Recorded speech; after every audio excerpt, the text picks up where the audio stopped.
evening, everybody, and welcome to the Comedy Cellar Football Show and the Contender app. The Contender with a K, offering live sports talk that never plays any commercials, especially if you are in the Washington, D.C. and Chicago area. The Contender app for all your sporting needs. Hello, I am Dave Juska. Welcome to the October 19th, 2021 edition of the Comedy Cellar Football Show, a 2-hour extravaganza of sports, comedy, and this week, music. Oh, it's going to be super fun. Listen, if you've been watching this show all this time, you know it's just been awesome every week. We're getting the good guests. We're having the good conversations. We are having fun. So why would you go anywhere else? This week will be no exception. We have musical guests this week. My friend Colin Smith, who used to be on my regular Comedy Cellar Nightly show for about a year, is going to be on tonight. And also Julian Vallard, who I met through Colin. He's a big Billy Joel guy, and he's got a big thing. He just moved to LA, and he's got a residency there and everything. So it's all going to be awesome, and that is coming up in about 15 minutes. They're going to play, and we'll just have fun, and they're great guys. So that's going to be awesome. And then, of course, at the 7 o'clock hour, we have to make our football picks, because although I didn't do very good last week, our guest Keanu did perfect. That doesn't seem very fair. So why don't we bring on, at 7, a guy, Lou Pellagrino, who's a sports guy. He's been working in sports broadcasting for years. Does he know better than Keanu Thompson, who knows nothing? Probably not, because no one knows anything. Because I bet not only would I have, but I did. I even went to New Jersey to bet more money because it's illegal here, but completely legal in New Jersey. And meanwhile, New Jersey is the first one to make $1 billion in 1 month with their gambling. Connecticut is starting like Saturday. Not sure what the holdup is here, but I told you that Mayor Cuomo was an idiot, and I was proven completely correct on that. And now this new governor ain't going to G's into Jesus and stuff, so probably no gambling for that either. So I'm going to have to keep going to Hoboken. But I would have put everything I had on the Bills, which I did. I can't believe they lost that game, and why wouldn't I? I mean, I like the Titans. I'm not going to bet against that guy Henry, but they lost to the Jets.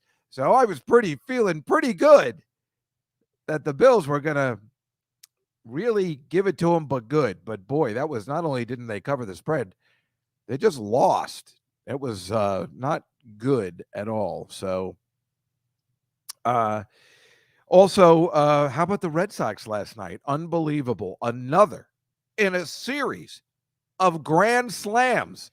I mean, that is insane stuff. The Red Sox on fire. They lose game 1, and then they just come back blasting. If you're a Yankees fan, which of course I'm not, I couldn't be happier about this. It's just a horrible situation for Yankees fans because, you don't want anybody to win. You hate the Astros and you hate the Red Sox. So who's worse? I don't know. But for me, it's beautiful. I love every minute of it.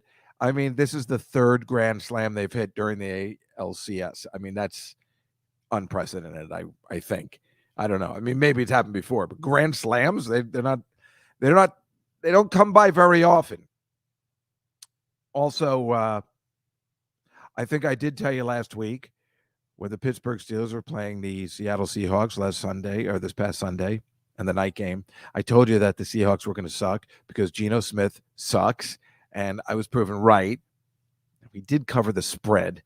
I should have realized he was going to cover the spread, but then break your heart if you're a Seattle fan. Because, he fumbled. He had intercepted right at the end of the game where they could have actually won the game because that's what Geno Smith does. So we'll see what happens this week when we're making our picks. But Geno Smith still stinks. And I really couldn't care less. If he was here right now, I'd tell him to his face. And when I say that, I mean, I wouldn't.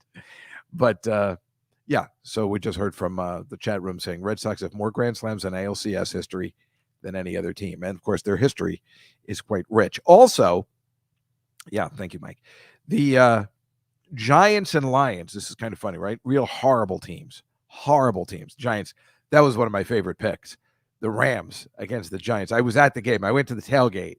But then I left because I'm like, why would I sit for this game? I mean, if I'm going to go to a game, why would I do this game? If anything, I would have got a Giants-Panthers because maybe that would be close. But, wow, Giants, Rams. The Rams beat the crap out of them, and they scored 11 points. The Lions, who stink, also scored 11 points. It's so weird for two horrible teams to score exactly 11 points. You know how difficult it is to score 11 points in a football game, and then two losers lost and had 11 points? I don't know if it means anything. If you're into numerology, maybe it does. I don't know. It'd be weird if they both scored 11 points this week, too. Meanwhile, this week, I think Detroit is playing Los Angeles, which means Stafford against Goff, but in their new teams. Should be quite interesting. Also, I'd like to talk about what happened to poor Terry Bradshaw this week. He got a lot of flack. Get ready, folks, for saying that Aaron Andrews had nice boots. I mean, if there's anything that women or have told us to tell women, it's like, I like your shoes. So if you can't do that, then all is lost. Now, I don't care really what happens to Terry Bradshaw. I'm sure he's made enough money. He's had enough success in his life, but this ain't right. So just to tell Aaron Andrews that you look good, I like your boots. That's this. You got to be kidding me. We've come too far. And now I don't like Terry Bradshaw in the sense of as a commentator. I mean, I like him because he's a living legend. I like him, Terry Bradshaw, because he's in Smokey and the Bandit 2, and he's in Cannonball Run, in which he's awesome. If I remember correctly, Terry Bradshaw in Cannonball Run only has a truckload of, or is it even a car, or whatever they're carrying, they just have beer for their road trip. Yeah, it's a Monte Carlo full of beer. What? It's a Monte Carlo full of beer. Oh, Monte Carlo full of, how did you remember that? You're too young. It's Hawaiian Tropic also. Oh, is that right? A Monte Carlo car full of beer. It wasn't a truck, right? Just a regular car. Right. How do you know that? Seriously, you're way too young to know that. It's one of my favorite movies. Oh, it is? All right, good. They drive into the pool. Yeah, exactly. But what's the best part about that scene is they're full of beer. They're doing their check. Beer, and they have a Monte Carlo, as you say, full of beer. And what do they have to eat? It's one bag of peanuts. One bag of chips. One bag of chips. Yeah. And I remember as a kid being like, these guys are so awesome. When I grew up, I just want to have a car full of beer and a bag of chips. Nobody cared about drinking and driving back then, and that's why it was awesome. And being from the 80s, I still don't care.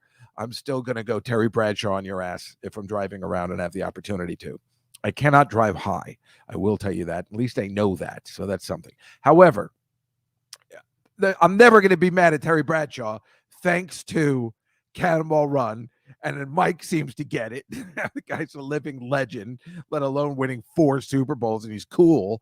I just don't like those morning football shows. None of them. I don't like the Fox one. I don't like the NFL Network. I don't like those guys are laughing hysterically. And let me tell you something, Dan Marino ain't that funny. So I don't know what the hell they're laughing at. Terry Bradshaw is cool, but he's not that funny where I'm going to. It's not like when I was working with Artie Lang when I first started this show. He's really genuinely funny.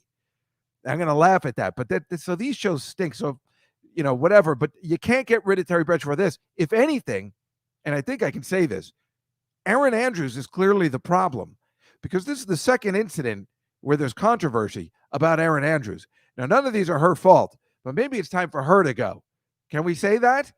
That's 2 instances where Aaron Andrews has been a problem, even though she has nothing to do with it. I'm just saying. Just bringing it up. Interesting. And she ain't that good either. I mean, she doesn't really bring anything to the table. So it's like I like, who's that girl that I like? Who's on Monday Night Football that's really good? She's been on for years. She had the problem with Joe Namath. Mike, you know who I'm talking about? But I don't know her name. Yeah, I can't think of it, but she's really good. Susie, I can't remember, but she's really good. And she knew how to handle Joe Namath when he was drunk and did it the polite way. She's way awesome. You go, I want to kiss you. Susie Colbert. Yeah, she's really good. She's great on Monday Night Football. She's the best of all the women that are on there that, like I say before, a lot of them, when they don't play, it's like that really pretty Michelle, not Michelle Tafoya, Allie LaForce. I like her because she used to be a basketball player. It makes sense. I know none of these women could have played football before, but there's something about, whether you like somebody, it's like if they seem knowledgeable. And I think Susie Colbert always seems knowledgeable. And again, handling a drunk Joe Namath will win it for anybody that's watching, because you're showing respect and you're not getting upset and you're not making a big deal. The guy's a living legend. He was obviously really drunk. He just says, "I want to kiss you." I mean, I know it's inappropriate, but she handled it well. And she just said, "Thanks, Joe." I like that. So that's pretty good. Also, of course, the big news. The big news is that there's a guy. We always talk about this. There's a guy who's 19 years old, and earlier today, maybe he just finished, I don't know, he went viral on TikTok or Instagram, that he ate Chipotle in all 50 states in 50 days. And now, they're talking about him. He's on the news. He went viral. He's probably going to make money. He has millions of followers.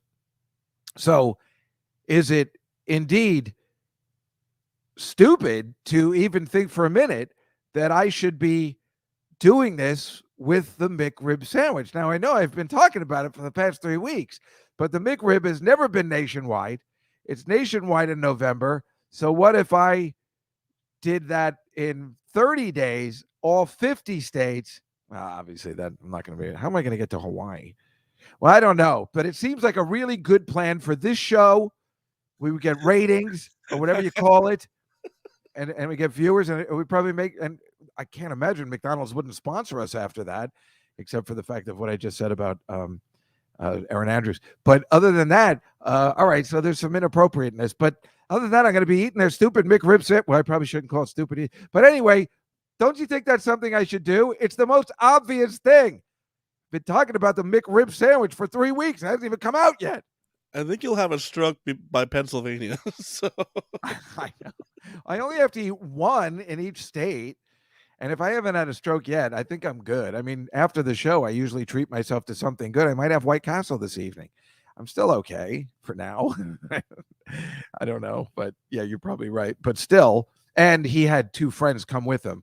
I don't know who I'd get my age to come with me to go on. Wouldn't it be great if I called up Dave Attell? Dave, I got a great idea for us. We're going to follow the McRib sandwich. We're going to eat one in every state, all the 50 states. But then we'd have to travel together, and that's my worst nightmare. I've always said, if I'm going to get married, the first thing I'm going to do, or when we're ready, is I'm going to take my fiance across country in a car, because it is the true test of whether you really can make it. Going across country in a car is the absolute true test. I think everybody is in agreement with that. So I don't think Attell and I, like Mike, like you said, would last past Pennsylvania. Well, James is saying that that type of thing didn't work out well for Super Size Me. And right. Also, no, AJ Brown, Titans wide receiver, says he got food poisoning last night as a result of Chipotle. That has happened a lot. They have had some problems because of Chipotle. I have been lucky. I haven't had any Chipotle problems. I do like Chipotle, but I feel like eating a McRib in every state would be different than eating a bowl of stuff in every. We know the McRib sandwich is on an assembly line, but Chipotle, I think it's an individual store thing that you can really sign up for disaster in each state. All right, we've got to get going. We're going to bring on our musicians, Colin Smith and Julian Vallard, right after these messages. Everybody, welcome to the show. It's going to be a great night. We'll see you in about 3 minutes. The Contender. I've been getting multiple questions about Mac Jones and about whether or not he is a perennial starter. Is he someone that is even worth rostering, even as a QB2? Here's what I would say to that. I would say that if you are in a redraft league, Mac Jones, you can cut ties with him right now. If you're in a keeper league, however, it might be in your best interest to hold on to him and see how this season plays out. We've seen this story before where a quarterback is in a situation with a team that's still trying to figure out where they're going, which the New England Patriots are, and That quarterback might tread water for a while, and then before you know it, week 10, week 11, week 12 rolls around, and all of a sudden Mac Jones finds it. And that idea that you had on draft day that Mac Jones might be worthy of being a keeper ends up coming true. And if you are in a keeper league and you had some sort of investment in Mac Jones, you don't want to miss out on that just yet. So I would hold on and I would pay attention to what he's doing week to week. The key here with Mac Jones, if you are going to keep him, is not so much what's he doing every single week as far as the stats are concerned. What is he doing to improve? Are his turnovers going down? Is he showing better ball control? Is he calling a better game? And if he, Tom Brady didn't start off being Tom Brady right away. Mac Jones could all of a sudden just turn it up. Go with your gut, the show that talks fantasy football on The Contender. Can we just keep somebody out of the end zone? Can we hold some people to field goals? All I see, it feels like all I see is Dustin Hopkins coming out there and trying to kick something. And then all of a sudden, we see a stat line, Taylor Heineke gets 182 yards or something like that. What are we doing? Can we score? I wonder what it feels like. Honestly wonder what it feels like to score points. I just want to know. Like, imagine like the Falcons when Kyle Shanahan was the offensive coordinator when they went to the Super Bowl and screwed it all up. Imagine scoring all the points. Imagine like being on Aladdin's magic carpet and just soaring the 7 seas and just all of a sudden seeing touchdowns score left and right. Wouldn't that be nice? Wouldn't that be nice? Damn it. I just wish for once we could score a point. I mean, it feels like, yes, okay, we can go out there and score, 17, 20 points on a regular basis because we get lucky sometimes. But letting in, I mean, this is embarrassing. 29 points, okay, is at least 4 touchdowns. We would be lucky to see the Washington football team score 4 touchdowns. Would be lucky. The DC Crossover Podcast with Ben Simpson and Mike Cerrone. Sports talk and other aspects of life. Streaming on The Contender and available for download.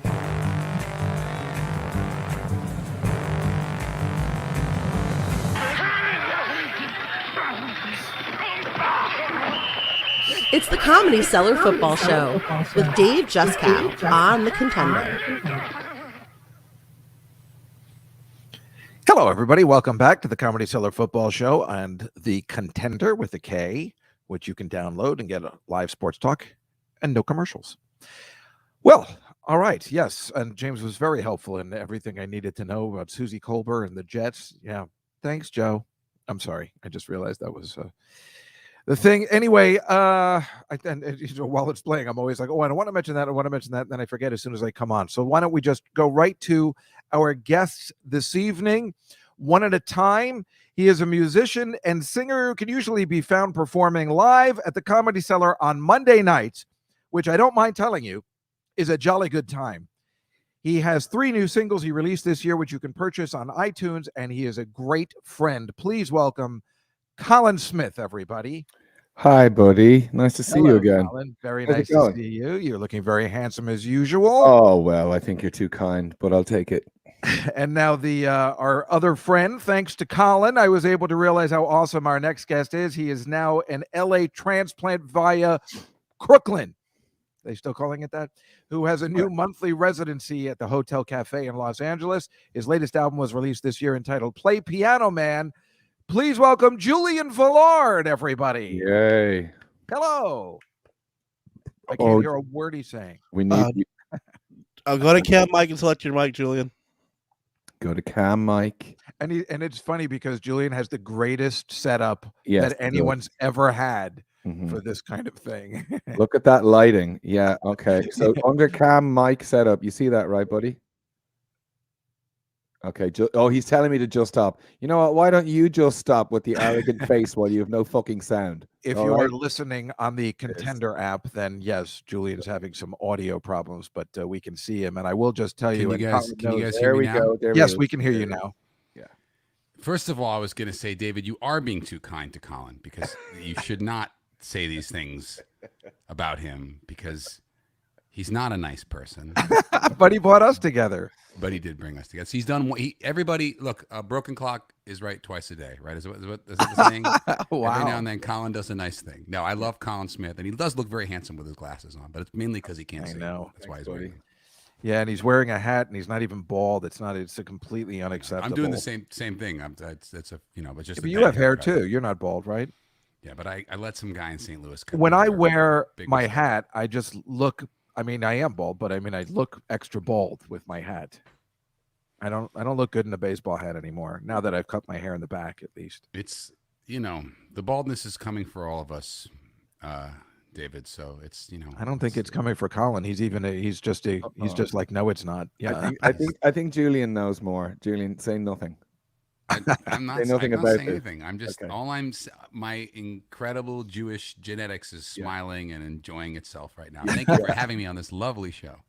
Yes, you're welcome. And so, Colin, you played last night at the Comedy Cellar. Of course, if you are in New York City, every Monday night, Colin is there with Noam and Nick, and they're amazing.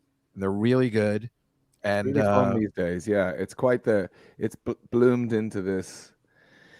There's like 6 of us playing in the olive tree, which above the Comedy Cellar, and so there's like 4 of us and like sitting and playing and guitars and singing and stuff, and then there's like 2 horns, and it's thoroughly excessive, but it's all awesome because like we put in all this work into like weird song selections and arrangements, and it's kind of awesome. What's funny about it, if you think about it, it's like the movie Love Actually. And I don't know. I mean, I know, Colin, you and I did a Love Actually reading at the Cellar one time. But if you've seen the movie, what you do at the Cellar on Mondays, it's kind of like the brass instruments are seated all over the bar and the restaurant. So at any given moment, somebody you're sitting with might just get up and start playing when apparently they're supposed to. Yes, which it's just like, it's weird, but but then it just fills the room, and it's the people that are there get it, and it's amazing, and everybody gets really into it. That sounds like a solid idea for music, but it'd be a terrible idea for comedy. Yes, it is. It is a terrible idea for comedy. Doing routines at their booths. I would not want to see. Well, that. I'm pretty sure that's why the comics are very glad they moved to Monday nights and not Fridays and Saturdays anymore, as they just didn't have a place to talk and tell jokes to each other. It's not like any comedy goes on up there, but they don't appreciate it the way we do, of course. And Julian, you just moved to Los Angeles. I did. Yeah, I live in Los Angeles now. How about that? I can't believe it. And what is the residency at the Hotel Cafe? Yeah, I'm doing every month there, and just all kinds of people want to hear music again, apparently, and they didn't for 19 months, or at least I didn't for 19 months, and it's because they don't know who I am. I'm actually starting to work, so it's great. And then when they find out who I actually am, I'll stop working, which is why I moved to New York and why I had to leave. You'll have to move to another town. Yes, that's why. Mike Suarez, is Julian's mic low, or is it just me? I can give you more. He's a little low. Okay, you're a little low.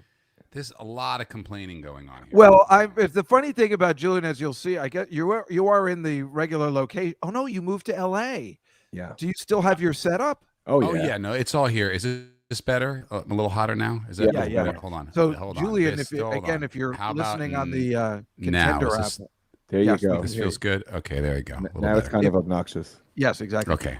If you're listening on the Contender app, you should definitely tune in to the YouTube thing, because when you see Julian when he plays, he's got the video set up. He is controlling the cameras and the music all at once. It is quite. He's like a one-man band. It's all here. Some of it's like half working still, but I'm I'm still futzing with the setup. I had to break it down and put it in a different place. I know you like it, Dave, but I know you like when the cameras move around. It makes you happy. So why don't we start stuff off, Colin? You want to start us today? I don't. Come on, Julian. Do us. What? No, I have to play first? Yeah, you go. All right, Julian will go first then. He doesn't want to play. What do you got for us today? Well, I was going to play. I'm not going to do it right now. I know, because obviously, David, most people know you're something of a Billy Joel fan, slightly. And I was going to play a specific Billy Joel song, but you actually told me you hated this Billy Joel song. I do, but everyone else you loves love it. 120 Billy Joel songs, but this one, the 121st, you're like, no, not one I like. favorite. So I may or may not do that. All right, so I guess I'm playing. What am I going to play for you? What have I done? Oh, I'll do this one. This is an obnoxious song, but it's a story song. Hey, David, ever tell you about the time that Ed Sheeran slept on my couch? No.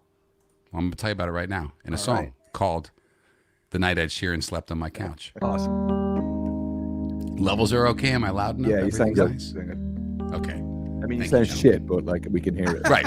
Yes. Love the ribbing.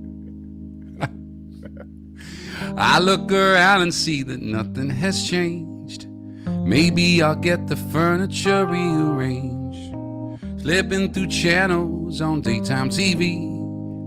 Playing piano for nobody but me. While he plays in Paris and wakes up in Rome. Private planes to LA. But it wasn't that way the night Ed Sheeran slept on my couch. My fridge is broken, it's 100 years old. Customer service people got me on hold. I'm getting close, number 3 in the line. A few more payments and the fridge will be mine. While he pays for nothing, each meal comes for free. He just sings them a song, the same one he sang me the night Ed Sheeran slept on my couch. I've let a lot of people sleep on my couch, stretch themselves out. It's a comfortable couch. All I remember is someone named Ed who needed a bed. He got the couch instead.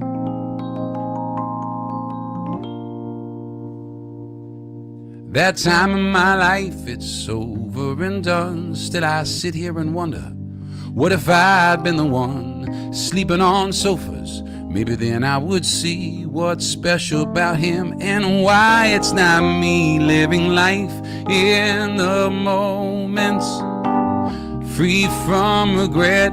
Now the world's biggest star is the same kid I met that forgettable night that I'll never forget. The night Ed Sheeran slept on my couch.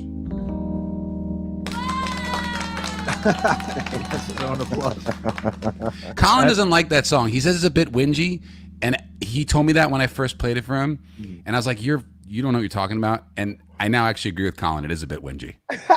No, I think Colin has a correct take on the song. It is correct.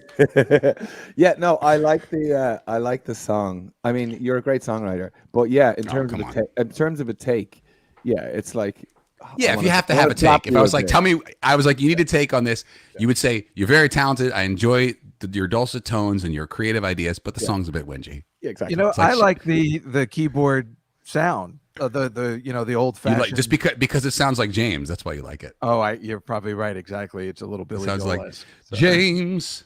You were always there from my childhood days. That's like his. It's got like him being Irish. The taxi vibe there. No. Oh yeah. There's a little taxi. I have to remember it. Just go. Yeah. I'll get the chart up anyway. Whatever. No, you know what I'm saying. Do it. Go straight into the meat of it. Oh, okay. Relax. Okay. I'll play you the freaking. I mean, this guy. He wants the meat of the taxi. Yeah, but he's right. I want it too now. Okay. Well, everybody just. Okay. Here we go. Julian, he wants to. Come on. There we go.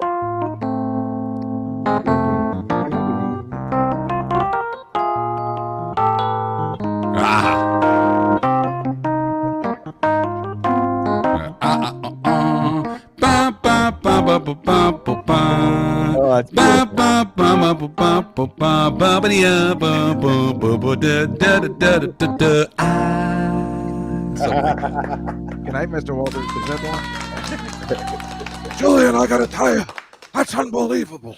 You know what's great? There's a radio station here in LA called KJAS, and they literally just, that's like, they play it for real. Like the whole, that's like, I was like, they play the full 8-minute Bob James track, Angela song or whatever it's Angela called. song, right? I was trying to remember. Yeah. Angela.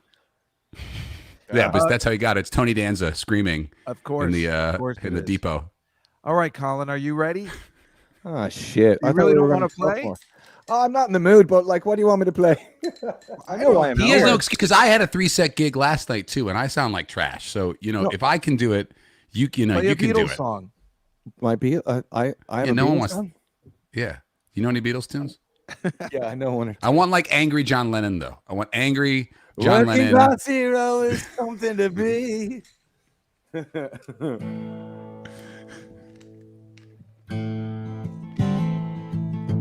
I'm not going to do it. I'm not. Gonna do Okay. I'll tell you what, though. Okay. Who pulled this shade down on my life? Why don't think straight?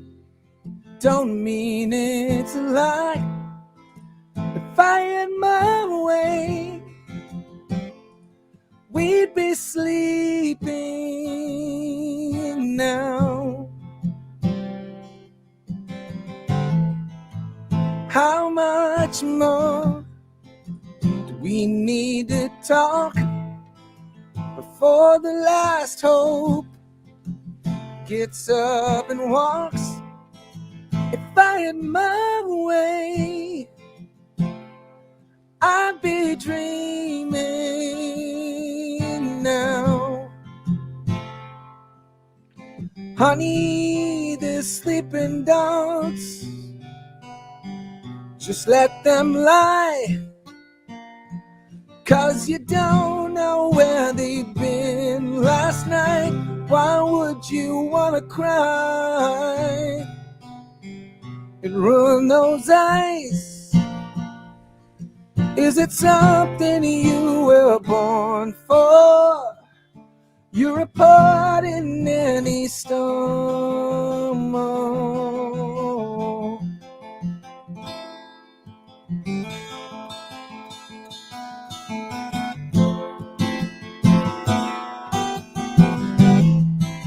It takes all my strength to look and not touch.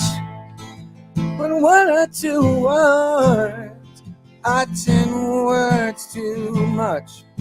If I keep up my way, you'll be leaving soon.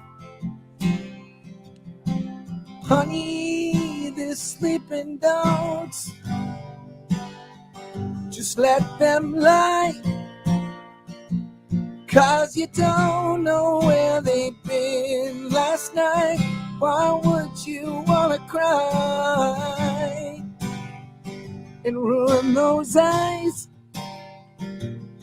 Is it something you were born for?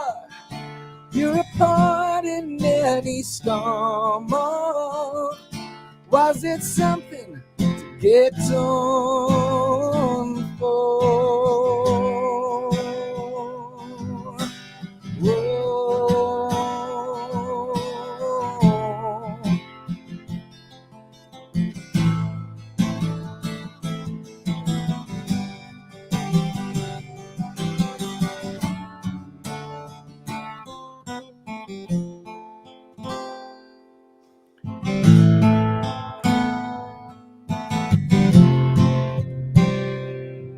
Oh, honey, they're sleeping dogs.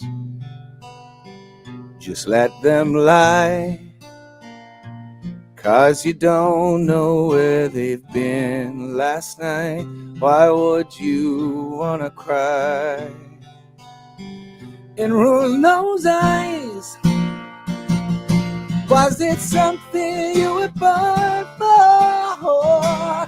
Honey, the sleeping dogs, just like them lie. 'Cause you don't know where they've been last night. Why? Ruin knows was it something you were born for? You're a part in any storm. Or was it something to get torn for? You're a port in any storm. Oh.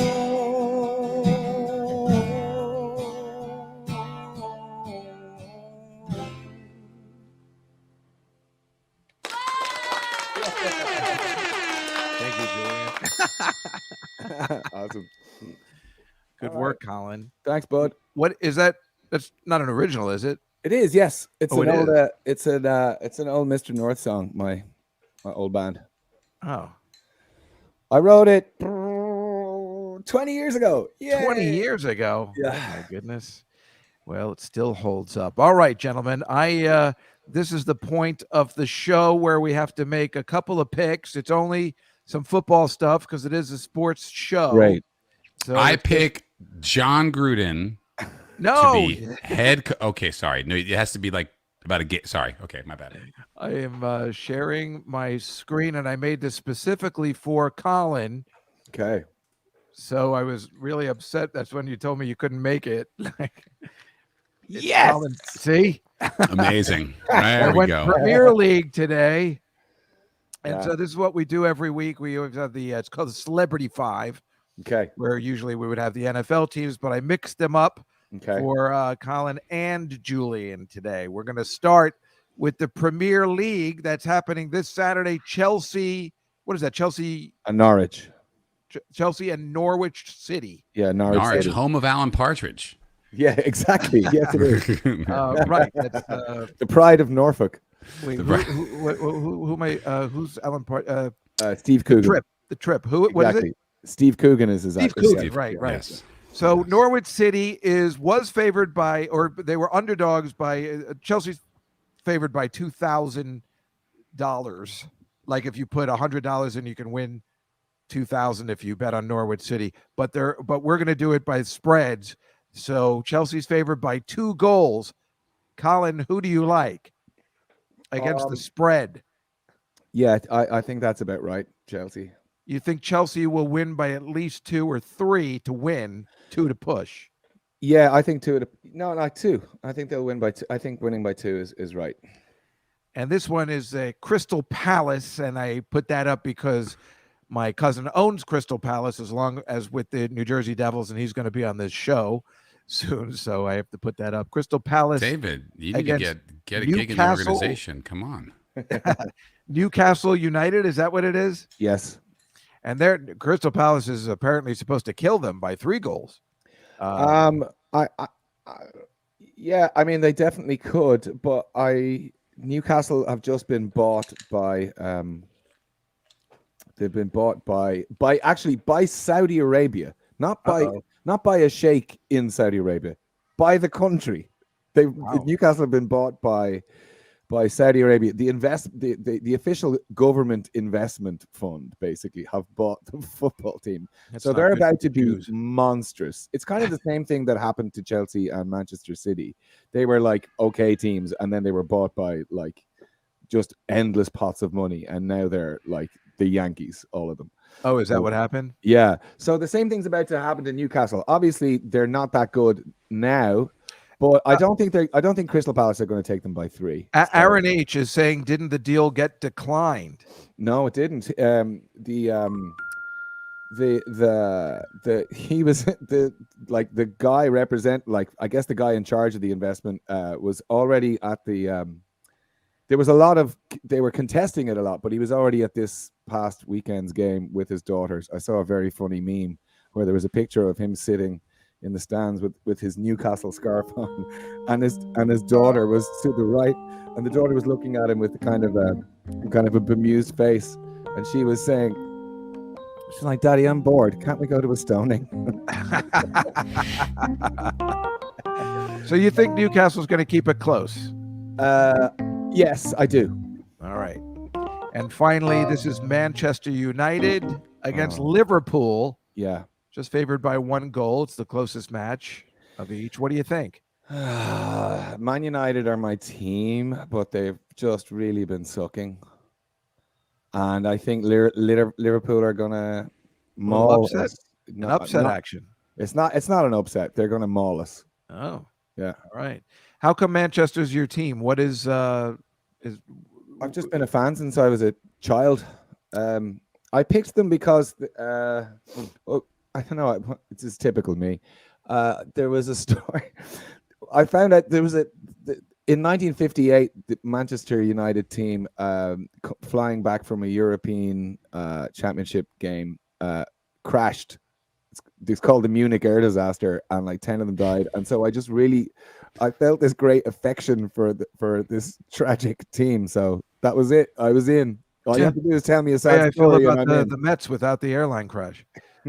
Yes, exactly. Didn't George Best play for Man U? He did in 19. Julian, how do you know that kind of stuff? What are you talking? What's going on here? Well, I feel really offended that I'm hoping that you're going to come to my choices about the Premier League, but obviously, just because I lived in London, unlike some other people on this podcast, I actually lived in London for 4 years, so I know a little bit about the soccer. I apologize. Profusely. I had no idea. Yeah, why is it Colin Julian? It should be Colin. Because he's giving me the New York teams because you're not even an American citizen yet. Okay. So he's Colin got his citizenship in the last year. So I was going to pick the Rams for you, Julian, but then I thought you would just be hopping on the bandwagon since you just moved there. So I did pick the New York team. So question, David. I may or may not have given permission to buy myself a replica Brooklyn Dodgers jacket from the 1948 season, a facsimile. Can I do that now that I live in LA? Can I wear it? No one's going to know it's a Brooklyn Dodgers jacket. Does that mean I've betrayed? And like, keep in mind, as a lifelong Mets fan, I feel like it's like being married to the worst person ever. So like, I can kind of do whatever I want now. Like I think my those therapist. Brooklyn Dodgers were around before the Mets, so it seems okay. Is that the line I can pull when I'm like walking around enjoying like the Dodgers World Series? Or like you can just go the Sandy Koufax route and be like, there you go. The greatest, not the greatest Jewish athlete ever, the greatest Jewish human ever. Let's just say it. Fuck you, Moses. There's Moses, and then there's Sandy Koufax. Oh, he's absolutely up there. It's like Abraham Moses Koufax. It's quite exactly frankly, in that line. To the end of the Ten Commandments, it's pretty much just Sandy Koufax. Moses apparently was an asshole towards the end. I've told this. I'm sure you know this, David, but I bet Colin doesn't. You know, he wouldn't pitch on Saturdays. Amazing. Actually, I didn't know about the Saturday. Of course, I knew about Yom Kippur. I didn't know about the Saturdays. I think he wouldn't pitch he famously didn't pitch. Maybe there is that story that he famously didn't pitch like whatever game 4 of the 55 series because of Yom Kippur. But I felt like he didn't roll on Shabbos. That's what I thought. Aaron H said Cristiano Ronaldo's back at Man U. He is. He's the man. He is the man, and he was incredible in his first few games back. But the team is so unbelievably stacked. Like they have an inexhaustible squad of like really, really quality players. And it's not that the manager is an ex-player and he's not up to the job. There's like no strategy on the pitch. It's incredible that he can have all that talent, including Cristiano fucking Ronaldo up the front, and still squander shit. It looks like they don't know what to do. Amazing in underwear. Yeah. So Julian, just very quick, Jets over the Patriots. What do you think? The Patriots favored by 7. So I've we're gonna do it. I'm definitely like a baseball, basketball guy. So like now is Brady back on the Patriots? No. No. Why did I think he was? He's in Tampa Bay for reals. Yeah. Yes. I mean, conventional. I mean, just never bet on the Jets. Yeah, that's like conventional wisdom. Right. Like anyone knows that. You don't even have to. You can ask people from foreign countries. So you don't think the Jets will even keep it close? I mean, like, what's going on there this year? Is it still Sam Darnold? Like, is that still their kind of hope? No, he's on the Panthers where they're playing the Giants this week. So, but wait, wasn't he on the Jets? Yes, he got traded to the Panthers. So he was their number 3 pick, and he's gone within 2 years. That's right. Now they have the number 2 pick, and he'll be gone within 3 years. All right, yeah. No, I'm picking the Pats. They're going to not make the spread. The Pats. And then Sam Darnold is on this next team. He's on the Panthers, and he's playing the horrible Giants. And the Panthers are favored by 3 in New York. Your thoughts? I mean, again, I don't have enough. Oh, good comment by Anonymous. So he pitched on Friday nights and Saturdays, but wouldn't pitch on Passover, Rosh Hashanah, or Yom Kippur. Okay, good. I thought he was like real, but whatever. He's out here in LA. Apparently, I know someone who goes to the same like chiropractor as him. So he's like out here. Koufax is like he just doesn't doing like it. being in the spotlight. He's very cool. It's very cool. Pitched 10 seasons and then just enjoyed his life, which sounds like a great idea. So, what do you think? So we can get playing again, New York or okay? Oh, fine. Okay, Sorry. you want to pick Jesus? Okay, I picked the Giants. Fine. All right, if that's what you want. Go blue. That is exactly what I wanted. Thank you so much. All right. What are you not picking, Dave? I pick later. We pick all the games later. I was okay. just trying to make it very simple. Okay. For everything. So let's get back to the music. Okay. Unless Colin doesn't want to really play at all. It seems like you really just don't care. That's not that I don't. I'm just being very transparent with my feelings, and I've no desire to play, but I want Julian to play. Colin's been in New York for so this is how I was last year, just sitting there like a sourpuss, hating my life, just miserable, walking around, and I'm in LA now, and my life is amazing, All right, Julian. So please play something. All right, I'm gonna play your least favorite Billy Joel song. Good. Right? Just because I want you to because everyone else worships it. And yes, I do a podcast called Billy Joel A to Z, and Julian's been on it. And my friend Ilan Altman and I do this podcast, and we just haven't we do it A to Z, so we haven't gotten to what you're going to do. But I am excited because I know do you want to hear something it's crazy, David? Favorite. People actually listen to that podcast. Really?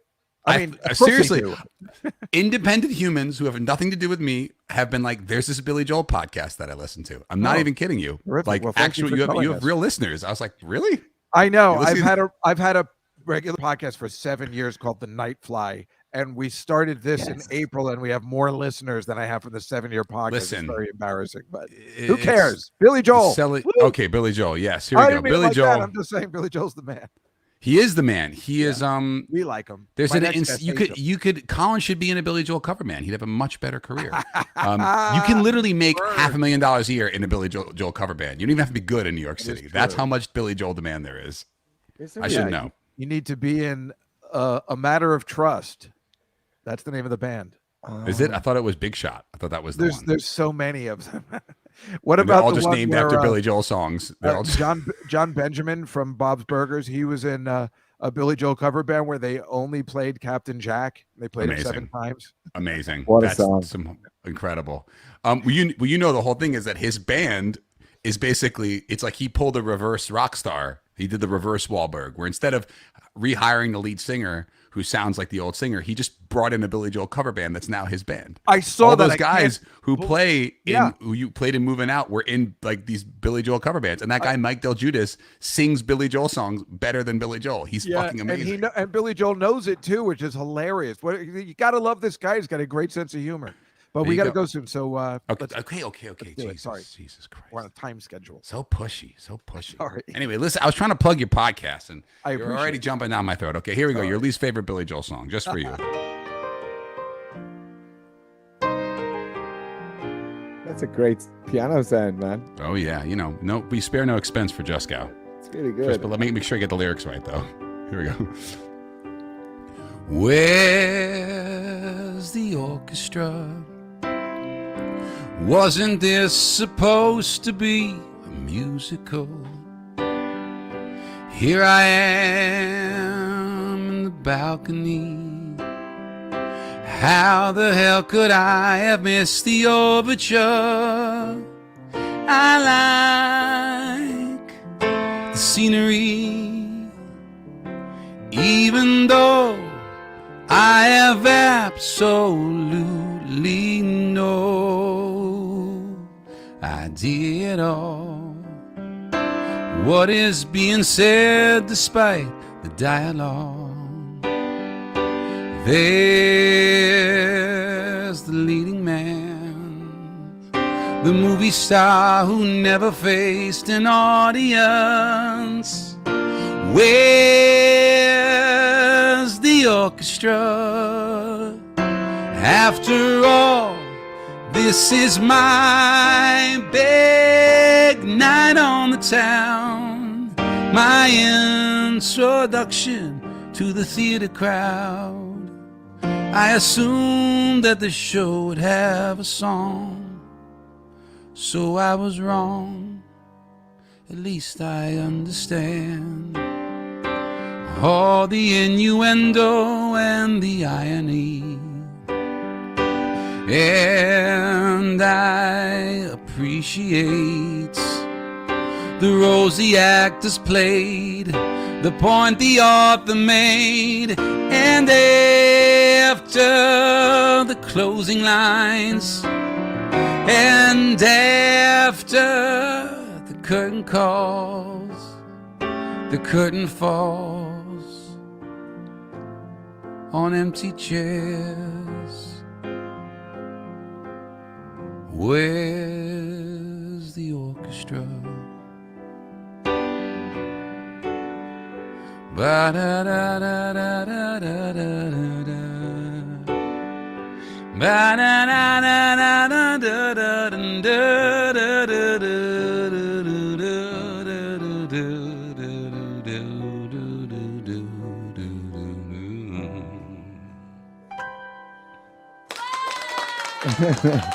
Nice little Allentown. Yeah, was that the ending of Allentown? Yeah. Well, that's what he does at the end of Nylon Curtain, like Mark Rivera can't help himself, and he just rips the Allentown melody at the end.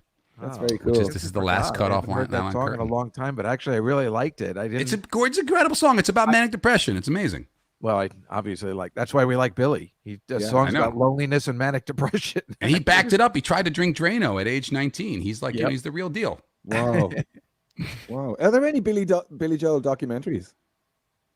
Well, they have ones like that, him on tour, which they make, like the one in Russia, where they make it kind of like a documentary. But he's interestingly not like he's sort of, there's like no propaganda. He's very he's kind of kept it very real. I give him, he's like doing a good job into the old age. He's like, why would I write new songs? My old songs are great. Colin, he said he was retiring, and he did. He just said, I'm not writing any more new music, and he never came back and wrote some. 2007 he wrote two, but we don't discuss those. Anyway, you guys, thank you so much for this evening. Let's just do the plugs. Colin, besides Monday nights at the Comedy Cellar, where can we see you? I'm going to be I'm going to be in St. Louis this Friday. Get the fuck out of here. What are you doing in St. Louis? I'm playing with the St. Louis Symphony doing the Beatles show that I did. Should I send my mother-in-law? Yeah. Yeah? Would you say hi to her? She's very nice. Nancy Goldstein's very nice. I famously get on with the Goldsteins. Well, that's exciting. So Symphony. I'm doing that. And then I'm traveling for a bit I'm going to be in Key West. I don't know the specific details of this, but I'm going to be in Key West on the 9th, 10th, and 11th. And I'm doing a new musical down there that's called Bum Farto. Oh. And it's a true story about a guy in Key West from the 60s, I think 60s, 70s, called Bum Farto. Joseph Farto, who got the nickname Bum. And his epic saga of a life. And it's been made into this musical. And so, I'll be there in November 9th, 10th, 11th. I feel real bad that you have to travel to Key West. And Julian, just really quick, because we're running out of time, where you're at the Hotel Cafe. I'll be at Hotel Cafe on November 5th. I'm actually going to be back in New York in March playing. I probably should tell Colin this because I think he's on the gig. Where I'm playing Joe's Pub in March with the Troubadours with my band with Ari Hest and the sometimes Colin Smith, i.e. Chaimo Schwartz when he's available. Good. And then I'll be doing my own show shortly after that and March 15th. But other than that, I'm around, I can't wait for that. Julian Vallard, JulianVallard.com. Colin Smith at the Comedy Cellar every Monday night. Folks, we will be back thank you guys so much. Thank you. We'll be back for the 7 o'clock hour right after these messages. Awesome. The Contender. At 3-3, how are you feeling going in against Tom Brady next week? I'm not going to promise a win, but we can be competitive. I'll go as far as to say I think the Bears absolutely can win if they play the way they played today. Because Tom Brady is that bad when he's under pressure. Like they played today? Yeah, because listen, if you sack Tom Brady 3 times, If you get back there and you're sacking Tom Brady 3 times, and you hit, that's going to cause him to start to throw the errant pass. That's going to, I'll say this, it's going to cause you to have the turnover that we needed today that we didn't get. You know what I'm saying? Like, Aaron Rodgers isn't going to get you the turnover. You can hit him all day. He's not going to give you the turnover more times than not. Tom Brady will. This is a good question from Coach T. Oh, it's gone. Oh, is he tweaking or no? We got an is he tweaking or no? I love you, bro. I really do. And hey, we can agree to disagree. We all have but that one was wild. Like, if we play the way we played today against Tampa. Pat the Designer and the Windy City Breeze, available for download on The Contender. The issue that I have with it, the issue I think that a lot of people have with it, is that he decided to do his stupid little shtick where he does a dance at a stadium, and then, you know, all of a sudden, you know, it's like, dude, man, come on, man. I understand you're at the stadium, but, like, you're doing it on the numbers? So he did a TikTok dance on the numbers inside the little roped area, or chained in area, or whatever you call it. Those chains aren't there to protect you like there's going to be a mob to come and get your autograph. Those chains are there for no one to step there. Now, do we really believe that people said they were directed over there? Because that would be just stupid. Like, if somebody said, hey, let me, you know, direct Jackson Mahomes to go over and stand in the chained out area, you know, roped out area, that makes no sense to me, to be honest with you. The DC Crossover Podcast with Ben Simpson and Mike Cerrone. Sports talk and other aspects of life. Streaming on The Contender and available for download. The host of Kaplan and Crew of the Mightier 1090, Sedano and Cap on ESPN 710, and the founder of Saturday Debates. Please welcome Scott Kaplan to the program. Scott, what's your take on Justin Fields here in Chicago?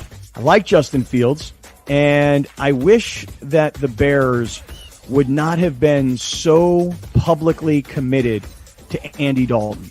I feel like a lot of the times when a coach makes such a public declaration, Andy Dalton's QB1, he's our starting quarterback no matter what. I feel like coaches put themselves into these situations where their egos get in the way. And even if they can look and go, you know what? Andy Dalton's a good, solid, middle-of-the-pack NFL quarterback. But Justin Fields has a skill set that can make him an upper echelon. And when I say that, I'm not counting on him being a top 5 quarterback right away, but maybe he turns into a top 10 to 12 quarterback. I can look at his skill set and say, this kid right here has an opportunity to be really good. This guy has been in the league a long time. He's solid, and we know what we can get from him. Well, when you look at Justin Fields and his skills and you look at Andy Dalton's, what is this infatuation with waiting? I know everybody wants to play the Patrick Mahomes game. It's great. And it worked perfectly for Patrick Mahomes because he had Alex Smith in front of him, who was a much better NFL quarterback than Andy Dalton. So I don't really love what the Bears did in the early part. And I think it's interesting how they had to adjust, not because of their own choice, but because of Andy Dalton getting hurt. And that's really the problem, as I understand it, with the Bears, which is their offensive line is so poor that most of us would have thought Justin Fields can escape the pressure, or at least he has the skills to potentially escape the pressure, whereas Andy Dalton does not. So I like Justin Fields.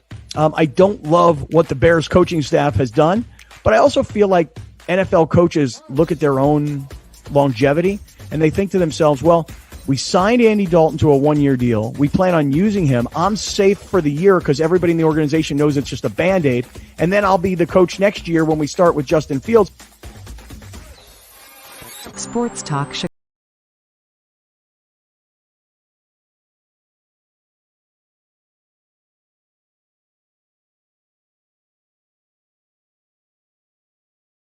Need to be so serious. Not here, it doesn't. It's time for picks. Washington will control the ball. Laughs. And an overall good time right in the middle of New York City. It's the Comedy Cellar Football Show with Dave Juskow on The Contender.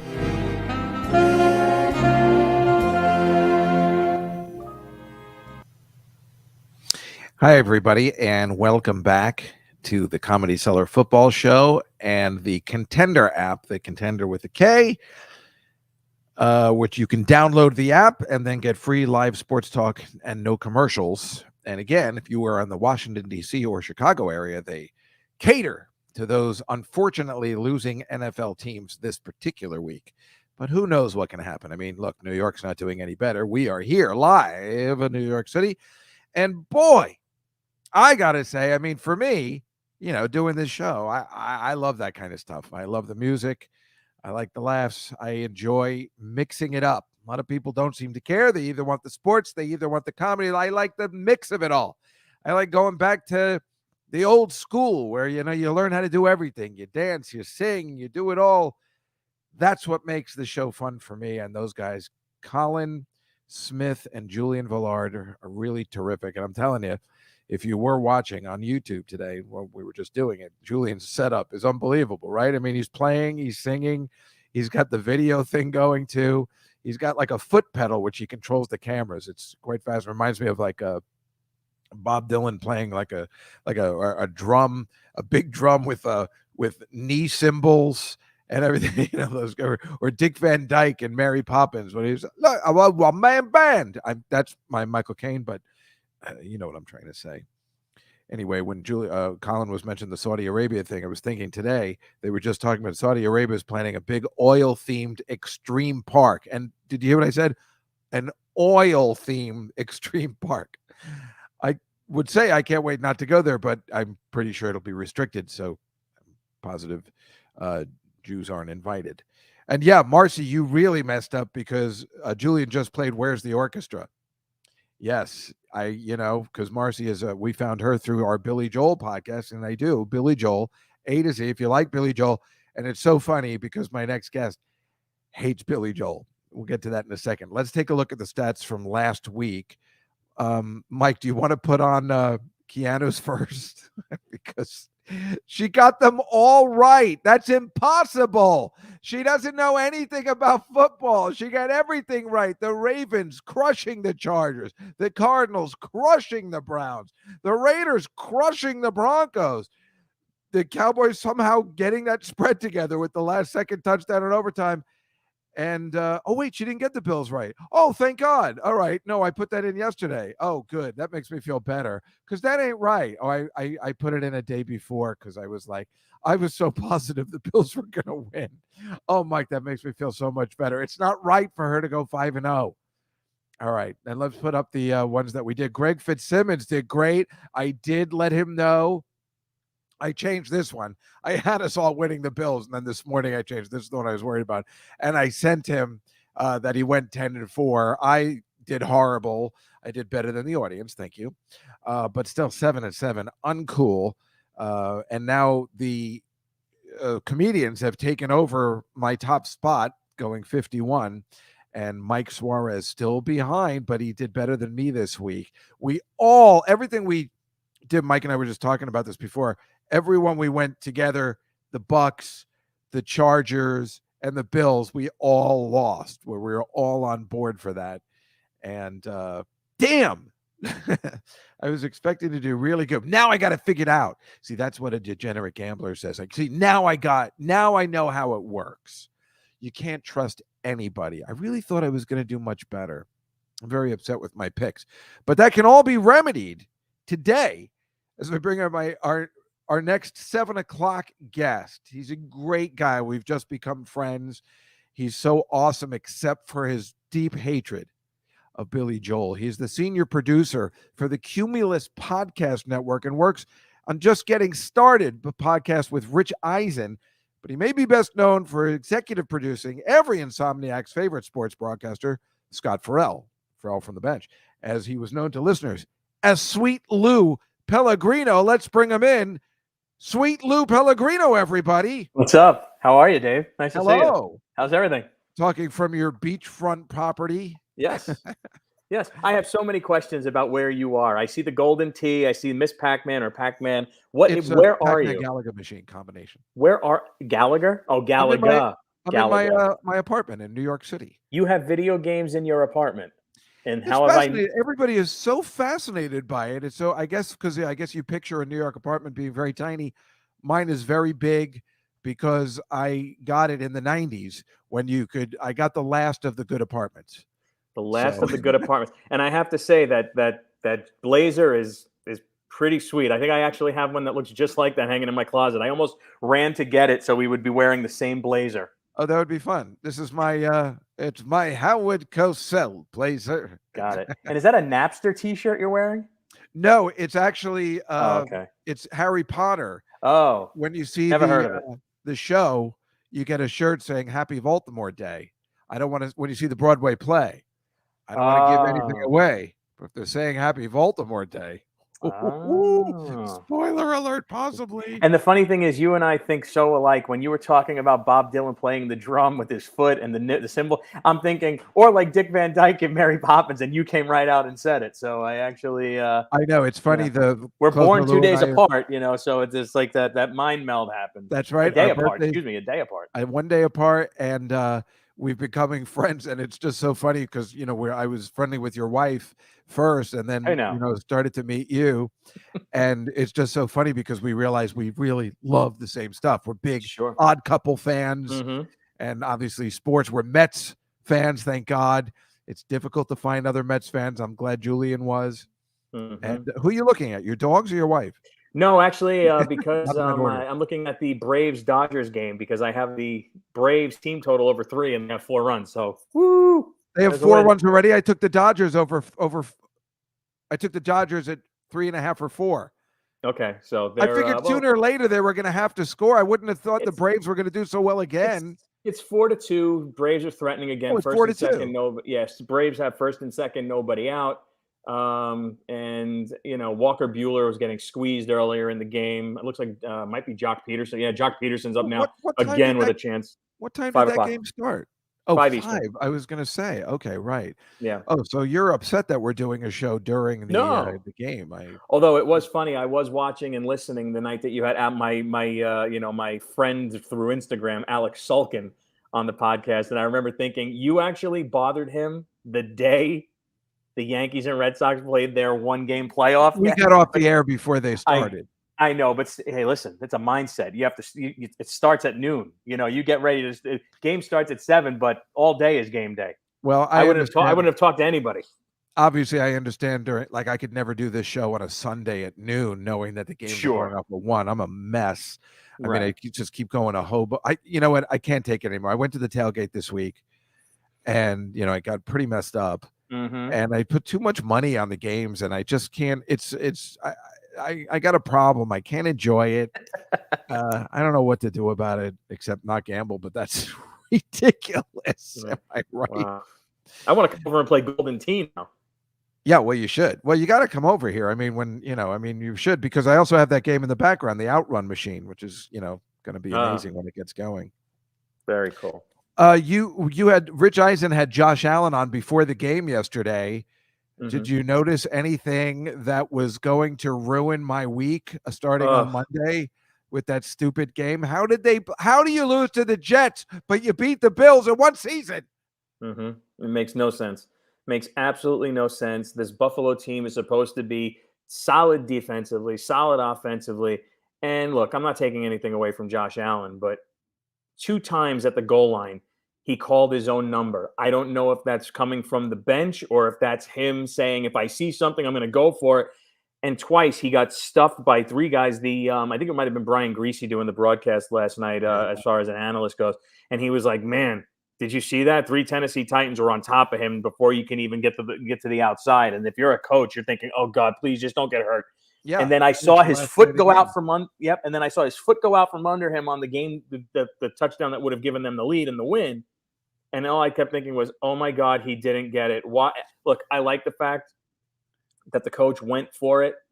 I like coaches who play to win, not for the tie. I mean, the better in me was probably like, kick the field goal and win in overtime. But no one scores touchdowns in overtime unless they're the Dallas Cowboys. When Dak Prescott threw that touchdown pass, because I had the and covered the spread for everybody. Well, I needed that to finish off a 3-team parlay. I had a 3-team parlay and it hit, so I was happy about that. And the Cardinals and the Raiders. Actually, what I had was Kyler Murray over 1.5 touchdowns. He had that within his first 2 drives, which I was very happy about. I then had the Cowboys minus 3.5, and then the over in the Browns game. I had that too. The over in the Browns Cardinals. Browns card. No, it wasn't over. I just No, it was. You probably took that. I took that too. I thought that was a sure thing because it was only like 45. It might have been Steelers Seahawks that I but oh whatever. God, that over didn't work out. No, it didn't. Pissed. Okay, I had an over. I just don't remember which one it was. But I hit a 3-team parlay. What the hell's walking around in your house? There's nobody else here. It's a ghost, I would assume. Oh, okay. No, it looked like somebody was walking around behind. Well, this is where President James Garfield actually was assassinated in Long Branch. So I think he's here every once in a while. Garfield Avenue is right out there. Oh, is that right? So he got assassinated at the beach? That's lame. I think he did. That ain't right. I think he did. Now we're going to go through a brief tour because I'm going to move my situation right now. And why that? Why? Because the other people in the house, in the apartment, as you're getting a brief tour, as you can see. Oh, so I was right. There is somebody there. Of course. Who do you think's here? I knew I wasn't crazy. Yeah, my is here. Why is she so angry that you're taking up the living room? Why wasn't this planned out beforehand? No, she's not. She was doing her work in the office, and then we switched. All right, whatever. You don't usually like that kind of nonsense, but whatever. I'm not going to complain because I'm terrified of your wife. But the last time I was down I was thinking about moving where Lou is, folks, and because it's nice down there. And we went to this restaurant where they said there was pretty good chicken parm, and it was pretty good. But I got into a fight with the bartender, who I still hate, because he was making me upset. Like I don't know how to eat properly. Because he actually asked for you the other day. The what? He actually asked for you the other day. Victoria and I stopped in. Victoria and I stopped in to get takeout, and he said, "Hey, where's your buddy who couldn't finish the chicken parm?" I finished the chicken parm. I did finish it. He was giving me shit that I wasn't going to be able to finish it. I'm like, oh, I guess it's on. I finished that chicken parm. God damn it! You make sure he knows I finished that chicken. You know damn well I finished that chicken parm. All right, I might have left over some of the pasta, but I made sure I finished that chicken parm just to make him look ridiculous. I had some the other night, and it was about the size of my head. It was so big and so good. It is big. I mean, the guy was right. He's like, you have enough food. Don't worry. And I'm like, hey, don't tell me if I have enough food. Yeah, I was pretty upset about that, too. Meanwhile, it was pretty good chicken parm. It wasn't the best I've ever had. One of the best I've ever had is right across the street from me, and I got to get it. It's called this place called the Isle of Capri. Oh. And I've told this story before on my podcast multiple times. I met this lady outside the restaurant at her townhouse through other people, and she goes, "We have the best chicken parm." And I'm like, "Oh, really?" Because if you're going to lay down the challenge, right? I feel bad when people. 5 years later, where I actually went to the place finally, and I went up to her, and I'm like, "You don't remember me, do you?" And I was high as a kite, and she didn't. Oh, she's boy. like, should I? And should I call security? And I'm like, well, you told me. It turns out the chicken parm was actually some of the best I've ever had. So Yeah, that's the weirdest thing, because that has happened at least once or twice in my life, where you go somewhere to eat and they're like, "Oh, you like wings? You like wings?" And "Oh, well, we have the best wings, and if you don't like them, they're free." What am I supposed to? And look, you really can't mess up buffalo wings. Some places do. No, I'm not even going to listen to the rest of this ridiculous story. You can totally mess up buffalo wings. I know. Well, and if you're going to say you have the best, I am going to judge you and tell you specifically these are not true buffalo wings. Right. Well, the guy, they were very good wings, thankfully. But what am I supposed to do if the guy says, "Here, you try these wings, and if they're not the best wings or one of the best wings you've ever tasted, they're on me"? What am I supposed to do? Eat them and just go, "Yeah, they weren't that great." I feel like I'm not that type of guy. You have see, when it comes to wings, that's my thing. But we got spoiled because we used to go to Entourage. We used to go to Entourage and Backpage. So I mean, as you know, Entourage had the best chicken wings in New York City. So last Monday, I went to Scruffy Duffy's. It's the last place in town that makes the true buffalo wing. My mouth is watering thinking about it. I hope you're happy now. I can't stop thinking about it. So I had the medium wings, which are the true buffalo wings, and we also got hot. But next time we need the extreme hot, because the hot wasn't hot enough. But the medium were perfect. The good buttery true buffalo wing. Yeah. Oh, damn it! Now my mouth is right. So last week I went to Staten Island with this the girl we had on 2 weeks ago, Kate Herman, because she does a show out there, and I thought it'd be fun. I'm kidding. Well, no, there is something to that. Anyway. after the show, these guys bought pizza and wings. And the wings, of course, look delicious because I got a problem. Even if they're bad wings, I like wings. Mhm. So I didn't want to eat them because they're dirty and they're messy. And I was like, and I'm like, but I'm pretending like I'm totally okay with not eating the wings while they're eating it in front of me. And when I got home, I'm like, I got to have wings now. I hope those guys are happy with themselves. And I ordered, there was no other choice. I ordered Domino's wings. I'm sorry to everybody that's out there. I ordered Domino's wings. There was nothing I could do about it, and they were actually quite delicious. They were. You just needed the hot sauce flavor. You needed the buffalo sauce So flavor. I ordered them again last night too. Because when you order wings to your house, they mess up. They're not right. They're cold and they're awful. But Domino's is so cold and awful to begin with that they make it to the house okay. So I don't know. What are you going to do? Listen, people always ask me, you live in New York City, why do you order Domino's? I'm like, because when I want pizza, I'll order pizza. But then there's times you just want Domino's. Yeah, that is very true. That is very true. Yes. One time I was in California working on the Gong Show with David Tell.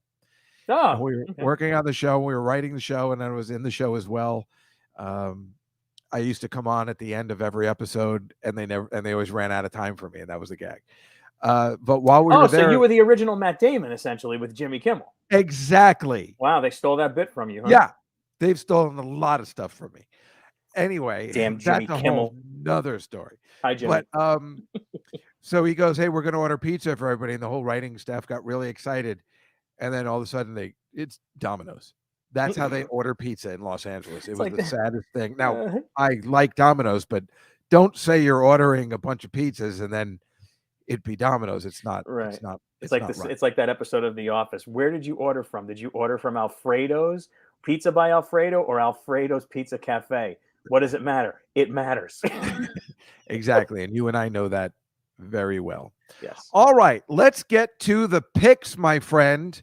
Sure. Which we are going to enjoy. Thank you for sparing me to not talk about Billy Joel, too. I told you didn't have to talk about Billy Joel, damn it. No. I know. I think I told you my theory, or not my theory, a friend's theory. He said some record, and this will be the last thing I mention about Billy Joel. Some record executive was on a mission by his bosses to find the American Elton John.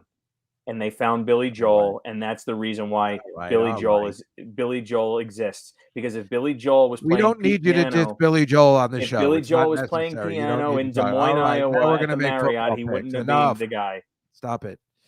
All right. Piano, man. Yeah. Now you threw me off. Are you happy with yourself? Yes, I am.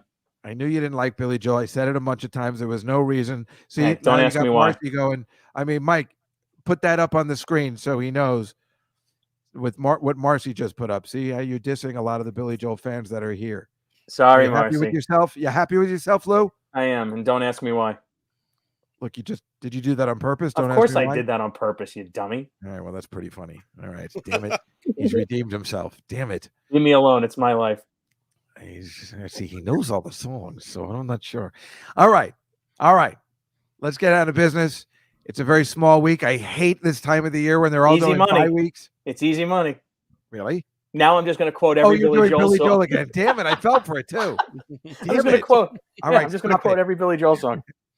Well, if you could do that during every team, every game, I'd be very impressed. Mm-hmm. But then we would have to question if you actually dislike him or not. Right, But, exactly. We'll go on. So, okay, here we go. Thursday's game. Now, what I do here is I put in the red. That is what it opened at -6, and it moved down to -3 after Sunday. Now, I didn't realize I already bet this when I was in Jersey because I guess I never read the reports. I didn't know Baker Mayfield was that injured.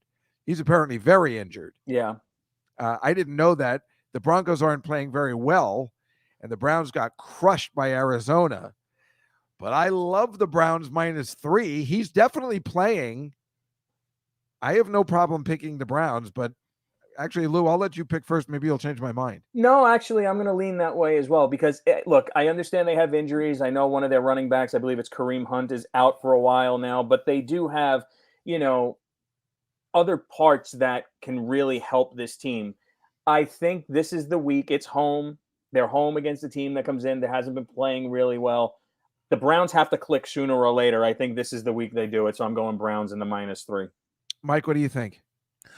Browns. I guess we're all going. I see the chat room is going Browns as well. Everybody's going Browns. Why? How could you not? I mean, you can't bet the Broncos. They lost to a team that's a mess. Mm-hmm. That had the worst week in maybe the history of the NFL in many ways, and they lost big. I'm not taking them on the road. I have no problem with the Browns, but I am nervous about the Baker Mayfield injury. But I figure if they're letting him play, and he's supposed to have season-ending surgery, then although they, of course, as we go into our next game, they let Daniel Jones play for some reason last week. Sure. And that was one of the stupidest moves in the history of moves, I think. And here we have Sam Darnold coming back to MetLife Stadium with the Carolina Panthers, who are now playing really crappy against the New York Giants, and the Giants aren't even favored on their home turf. I don't know how to pick this one, but I'm not picking the Giants, so yeah, I'm picking the Panthers. My God, the Giants stink. Yeah. Dave and Marcy and everybody else in the peanut gallery and Mike, I did see the lights go down on Broadway, and unfortunately, he's doing it, folks. He's doing it. Unfortunately, the New York Giants are not a good football team. As a true blue, dyed-in-the-wool, die-hard New York Giant fan, it kills me to always bet against them. But if anyone knows their team better than I do, I am not going with the New York Giants. Sam Darnold has played in that building. He knows the wind. He knows how to play in that arena. So I'm going with the Panthers. They don't have Christian McCaffrey, which is a huge loss. I But thought they did have him last week. I believe he's out for an extended period of time. That's the only reason, Mike. Remember, that's the only reason we picked him last week. We all changed our bets because we thought he was playing. And I think Sam Darnold has something to prove. First game in New York, I believe it's his first game in New York, and because the Jets went to Carolina, right? So first game back in New York to show the New York media and the New York fans, hey, this is the guy that I really am. I go Carolina Panthers big. I think that +3 for the Giants isn't. This should be at least be 6.5. Wow, Mike, you feel the similar way? Yeah, I'm still mad at them from last week, but I think they're going to win. You mad at the Panthers or the Giants? Yeah, the Panthers. Why are you angry at that? Oh, because of the Christian McCaffrey thing, and we messed up. Yeah, right. I'm mad about that too. And we have a split. I love that. I'm in a New York state of mind. Well, that was my next line for the next game. So thank you very much, Anonymous. Baruch says Giants, but my Aunt Judy and Marcy say the Panthers. I guess we'll let the chat room pick the Giants, so it's a little diverse. What do you think, Mike? You're okay with that? Yeah, let's do that. All right. And here's the stupid Jets against the stupid Patriots. This is impossible to pick, or is it? The Jets have been kind of keeping things a little bit closer than normal. They should have won in London. They had a chance to at least tie it up. And then, of course, Zach threw an interception that ruined it. The Patriots are not playing bad at all. I mean, they got kind of screwed. Aunt Judy says not the Jets. Lou, why don't you go first? All right. Well, to borrow Anonymous, and this is the direction I was going to go, I am not in a New York state of mind. I am in a New England state of mind. And I think Bill Belichick, after the game against the Cowboys, where Dak Prescott and the Cowboys pretty much gashed them for a ton of yards, he's going to tighten up the defense. And he does have a knack and the ability to confuse young quarterbacks. I think going into New England for Zach Wilson's first game, it's going to be a nightmare for him. So I'm going the New England Patriots -7. Yeah, the only reason I would maybe possibly take the Jets is because over the years, they do seem to win one of the games. They already lost to the Patriots once, and sometimes those two teams, they do switch off. But the way I look at it, I'll pick the Patriots here. If the Jets win, that'll be great too. So I'll take the loss if the Jets actually win the game. Mike? Oh, Patriots for sure.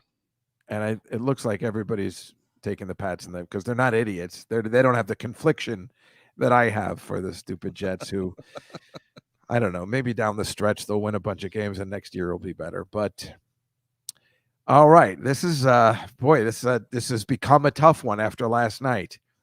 Casey, who's been who seems to play better on the road. I knew they were going to kill Washington. I felt good about the Eagles when they're playing the NFC East. But the Titans were amazing yesterday. You know what?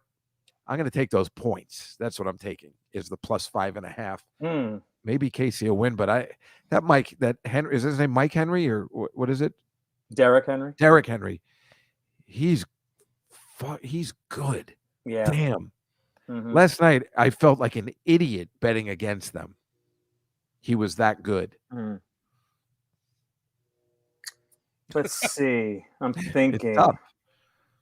Well, Patrick Mahomes, he is the entertainer, and we all know where he stands. Well, so look at this guy. I think after the short week for Tennessee, after the way they played against the Buffalo Bills, I can see this game being a shootout. Yes, it's on the road in Tennessee for the Chiefs, but I think the Chiefs are angry. I know they won this past weekend, and they are putting up points, but I think the Chiefs really haven't hit their stride yet. I think it might have started this past weekend, so I'm going to go with the Chiefs minus the 5.5.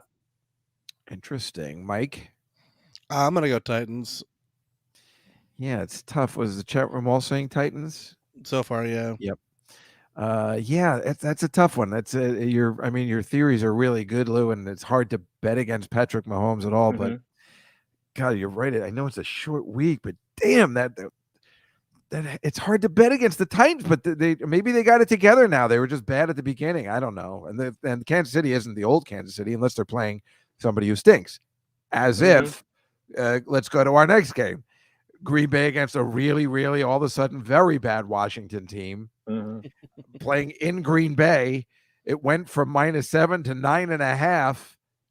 I see no reason to pick otherwise. Lou? Yeah, I'm looking at this matchup, and even though the spread is 9.5, I think Washington is pretty much, on the Downeaster Alexa, and they're going to be sinking in the storm front. How do you like that? Marcy, I think he's making up for what he said before. This is pretty good. Yeah, I'm going to go. Why not? I'm going to go with the Green Bay Packers minus the points. Yeah. Mike, you too? Green Bay, yeah. Right? I mean, yeah, everybody's going Green Bay because well, I mean, and no offense to our Contender app listeners, but I'm sure you feel the same way I feel about the Jets. How can you pick them? How can you pick them with a good conscience?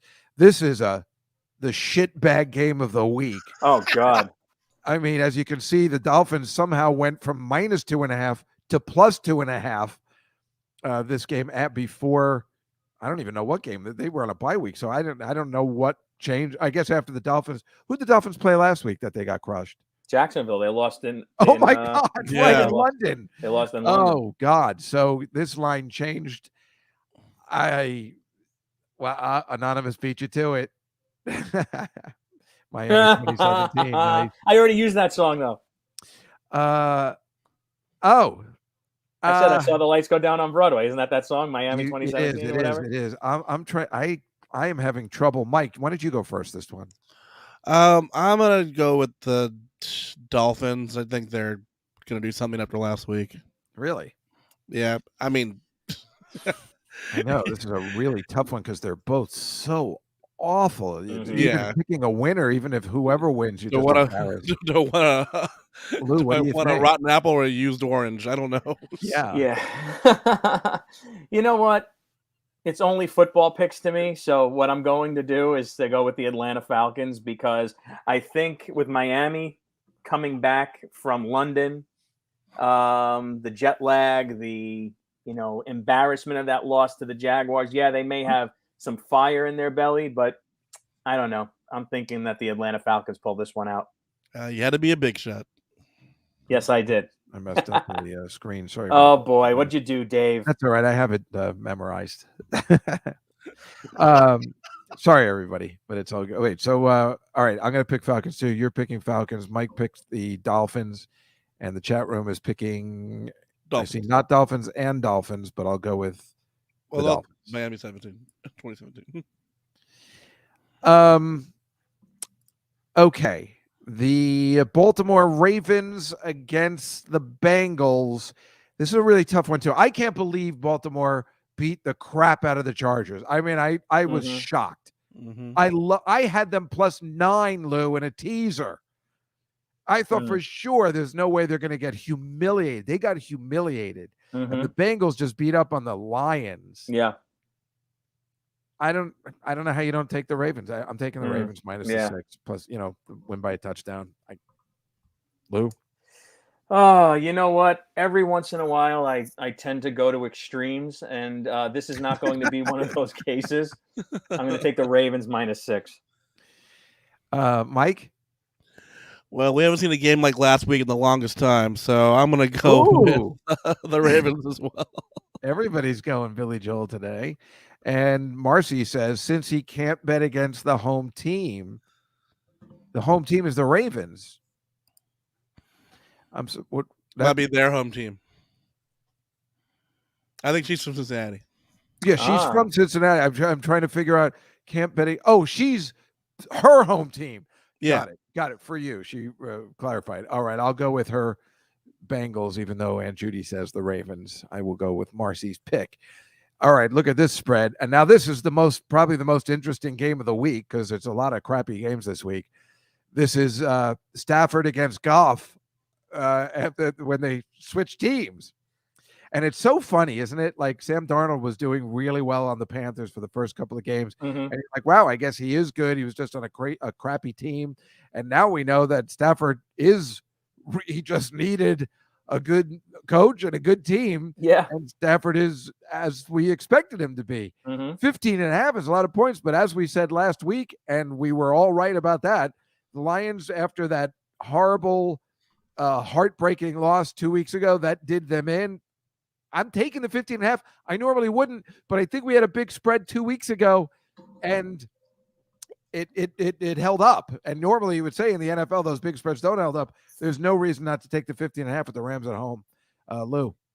Dave, you may be wrong, but you may be right. And I think you're going to be right in this one. So I'm going to take the Rams minus the points. I can't even think of that many songs. Mike, what do you think? What time's the game? That's got to be a 4:00 game. It's got to be because it's well, that's still going to be young. So let's go with the LA Rams. Wait, what did you say? So the night is still young. Oh, the night is still young. Nice. Wow, that's off the Greatest Hits album 1 and 2. Oh God, there was 2 of those dreaded albums. I'm very impressed. So wait, you are going with LA? Yeah. Okay, and everybody's going with the Rams, or at least Marcy is. And then, boy, this is a really tough one, too. Vegas somehow works it out last week, which is a miracle, in Denver. The Eagles are very strange. I knew they were going to lose badly to Kansas City, but they keep doing no, wait, they didn't lose to Kansas. That was Washington. Oh, I know. I hate the Eagles. Last week, they ruined it for everybody. Going for 2. Ruined the spread with the Buccaneers, and they ruined it. I'm so angry, but I hate them so much. I figure if I bet on them, they're going to ruin it. If I bet against them, they're going to ruin me. This is a really tough one. Lou, I'm going to let you go first. Well, sometimes when it comes to picking, for me, it's a matter of trust, and I don't trust the Eagles, so I'm going to go with the Raiders. The Raiders being the home team in Vegas, the Eagles having to go all the way west to Nevada, to Vegas to play them. I don't think it's going to do well for the East team going west. Marcy is saying you have redeemed yourself in all of our Billy Joel fans' eyes. It is a fact. You are doing a very good job. I try. I know my audience. I mean, is it one of those things? Is it possible that John Gruden was a cancer on the team and now they're just, is it kind of is it a possibility that it's like Tom Brady, where clearly Bill Belichick was just like a horrible, like Brian Wilson's father, and now he's just having so much fun and he's able to let loose? Is that a possibility for the Raiders, that I should pick them, that they're just going to keep on winning now? You think so? Yeah. There's something to it, right? Mike, what do you think? I think so. I think the Raiders are going to win. Yeah, I'm not sure. Aunt Judy picks the Eagles. Marcy picks the Raiders. Let's pick the Eagles just to see, so have a little diversity. And why wouldn't you? And again, Lou, last week, I picked Houston to Yeah. keep it close with Yeah. whoever I don't even know who they were playing in the goddamn teaser. I lost again. Yeah. It was like 20 points or whatever, and they lost. So why wouldn't I pick the undefeated Cardinals who beat the Browns up in their hometown? 17.5 is so much, but what is Houston offering? I'm taking the Cardinals. You know, it seems like the Texans haven't won a game for the longest time. So I think what I'm going to do. I think Mike already used the longest time reference. Did he? Oh, I didn't Yes. hear that one. I'm sorry, Mike. You know, Uh-huh. listen, there's a lot of pressure when it comes to this. Oh, So I am going to take the Arizona Cardinals minus the 17, but I'm It's not tough taking I'm that not too many. confident about it. Yeah, that's a lot of points. But yeah, I guess you can see them winning 40-20, probably even more. Mike, what do you think? Well, I've Oh, never man. liked Houston. Don't ask me why, but I'm going to go with the Cardinals. Lou already used that one already. Yeah, So sorry. I'm just pointing out. I already remember the references already. All right, you're going to take the Cardinals, and the chat room is taking the Cardinals. We're Cardinals across the board. Last time we all went across the board, we lost big. And here we are. Oh, my God. Tampa Bay minus 12.5. Chicago is not that bad. Yep. You know, we know that as he's mentioned, Aaron Rodgers owns the Bears. Yep. So that made sense for them to lose. Tampa Bay has not been totally covering spreads. They do and they don't. It's a really tough one. Mike, you go first on this one. That is a large spread, Yeah, but one I of think these Tampa spreads Bay is has gonna to do be it. right. What did you say? What's Mike, that? what did you say? Sorry, I didn't. I think I was it thinking. is a large spread, but I'm still going to go with Tampa Bay. You are going to go with Tampa Bay. It's just like one of these large spreads can't work. Yeah. So which is the one, Lou? What do you think?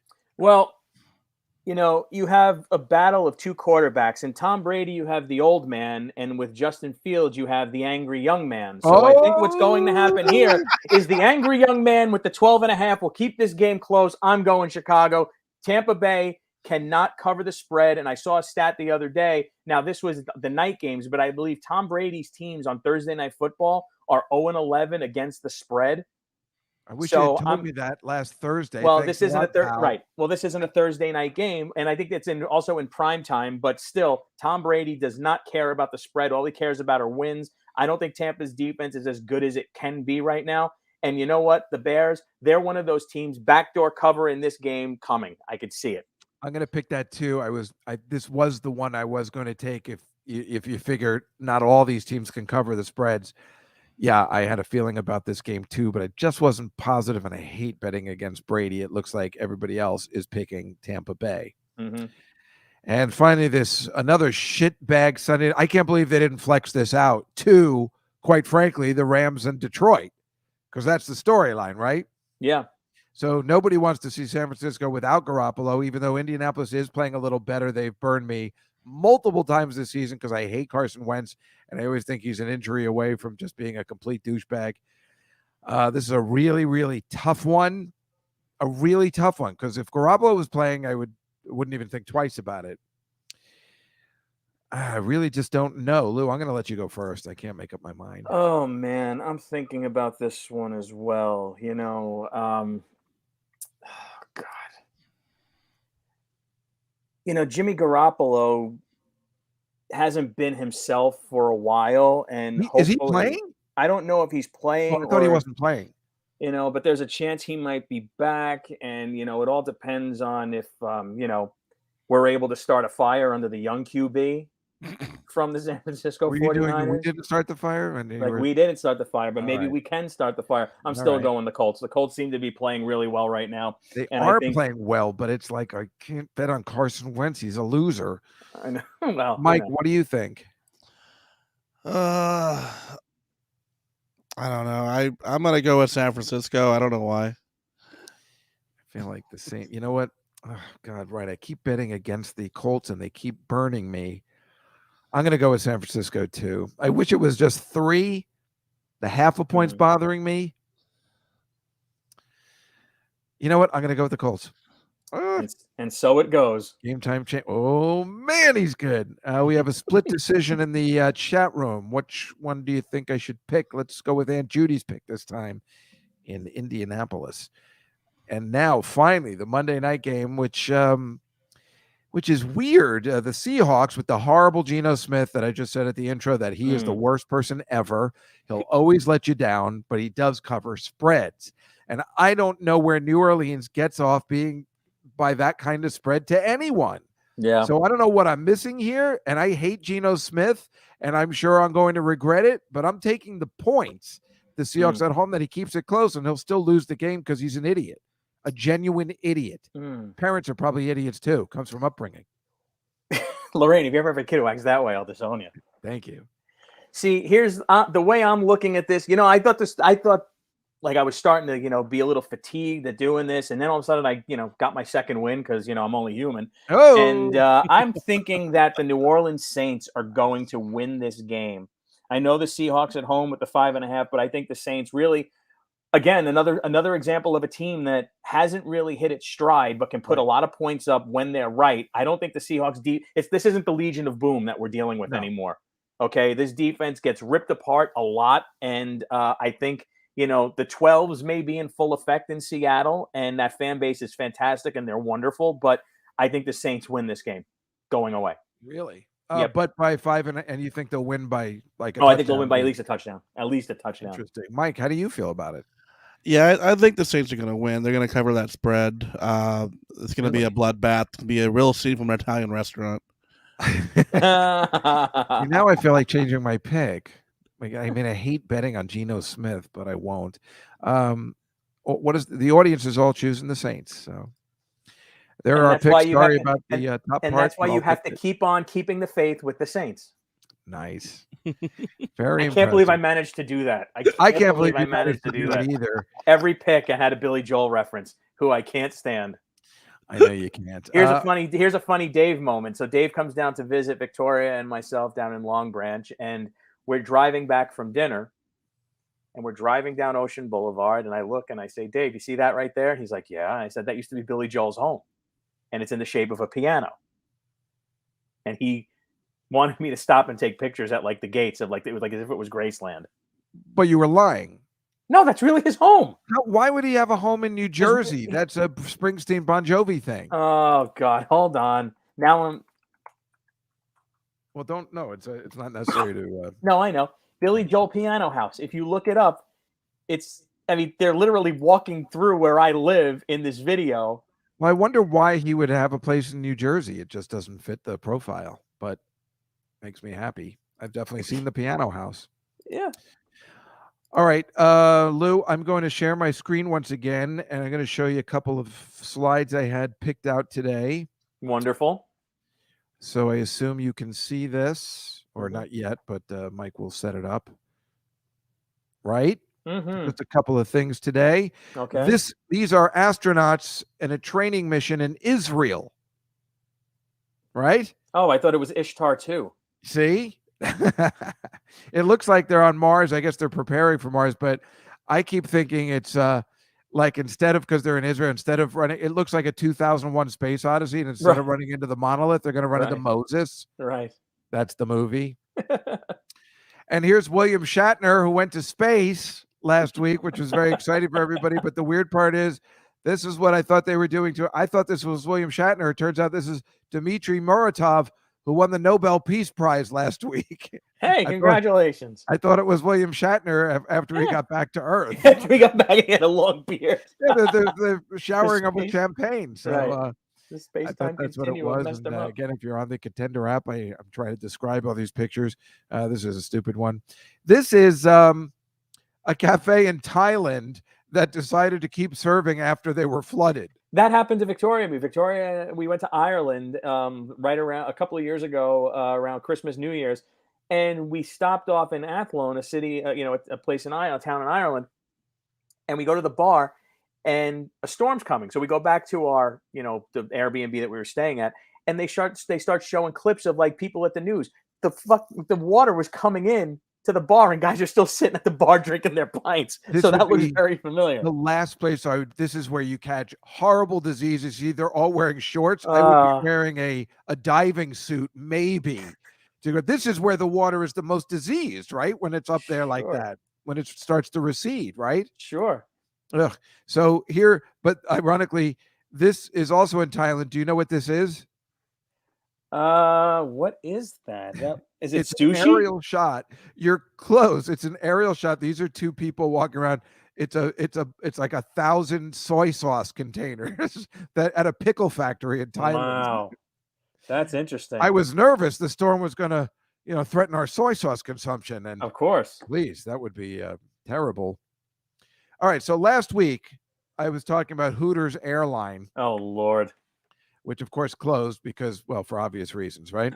So here's Hooters, and I love talking about Hooters in every way. Is that William Shatner too? No. But yeah, this was, again, we showed this last week. This is on the plane, the Hooters girl on the airline. This is the airline I wish still existed. I am an old man. You are a wing fan too. Do they serve wings on Well, the not plane? their wings. Their wings are awful. Yeah. Awful. They got Not a a lot fan. of nerve saying come in for the wings. Their wings Not are a horrible. fan. However, this week there was Hooters news. Oh yeah. That you heard. They changed yeah. the uniform to this wedgie giving black what do you call it, thong like thing, Yeah. which everybody's pissed about, even let alone the women that are working there. I mean, what Hooters, you got to respect them. The fact that they still stand in this day and age, that they Right. have places in town, and you're dressed like this, but at least these were like shorts, like like a Dukes of Hazzard, like Catherine Bach Yeah. would be wearing this kind of stuff. Right. Whatever, you can live with this, but this is they needed to be shorter. It's like they're trying to get themselves closed or canceled. It's like they think that's going to bring people back to come back after the pandemic. I like the regular orange, unassuming ones. This is sexier to me. Where it's not going up your Right. I don't want to see that while I'm eating chicken wings.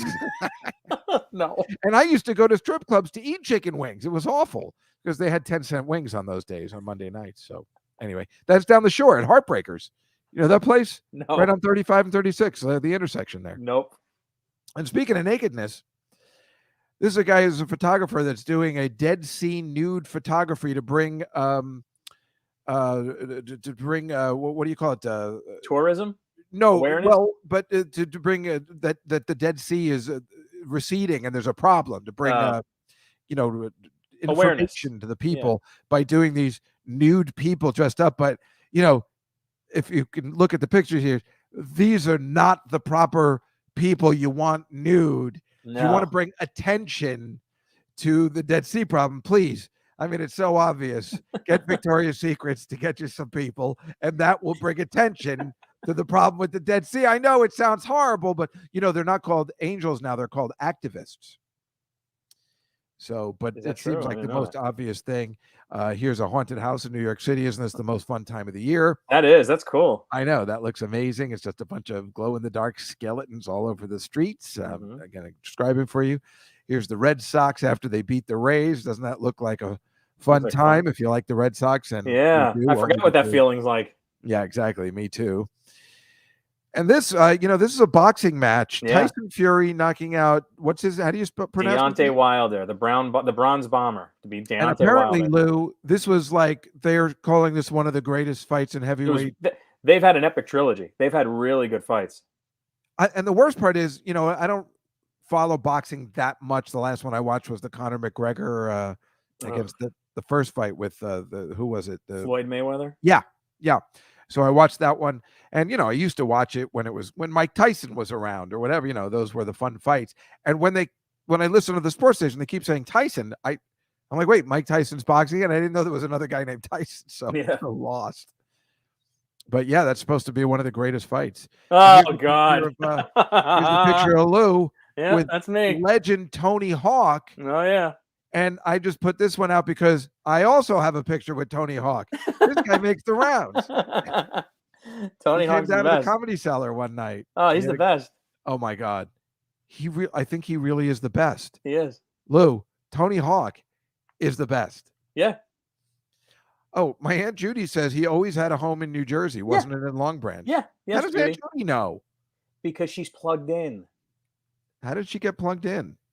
Because she's always a woman.